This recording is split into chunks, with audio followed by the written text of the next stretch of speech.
Join me as I try to create the most delicious Indian chicken tikka masala from scratch. Can I nail the perfect spice blend? If you're anything like me, you've always been a huge fan of Indian food, and chicken tikka masala is probably one of your go-to dishes. But have you ever tried making it at home?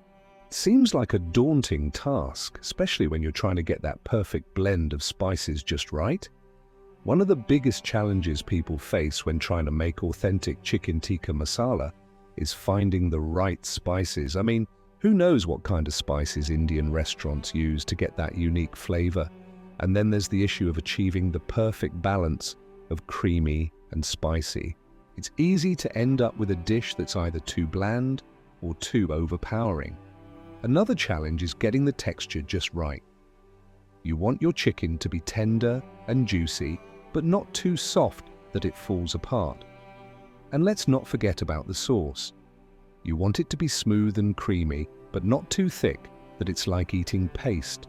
I've lost count of how many times I've tried making chicken tikka masala at home, only to end up with a dish that's just okay. But today, I'm determined to get it right. I'm using a recipe that's been passed down from my friend who's an expert in Indian cuisine, and I'm excited to share it with you.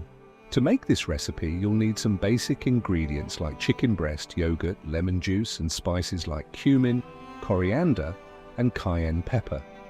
The marinating process is key, so make sure you let the chicken sit for at least 30 minutes to an hour. When you're cooking the chicken, make sure you get a nice char on the outside. That's where the flavor is. For the sauce, you'll need some onions, garlic, ginger, and a can of diced tomatoes. The key is to cook the onions until they're soft and translucent, then add in the spices and let them simmer for a few minutes. As you can see, the dish is really starting to come together. The vibrant colors of the spices and the aroma of the sauce are making my mouth water. Let's add in the chicken and let it simmer for a few more minutes until the sauce has thickened.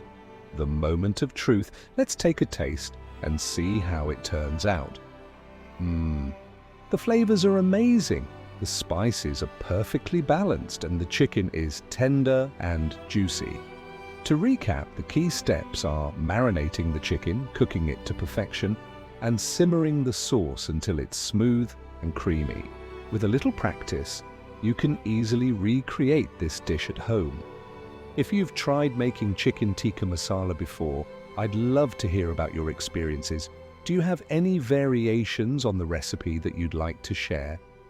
If you are interested in making chicken tikka masala yourself, you can find the list of ingredients and the instructions in the posts section of my channel. Let me know in the comments below, and if you want to see more delicious recipes like this, be sure to subscribe and hit the notification bell. Till next time.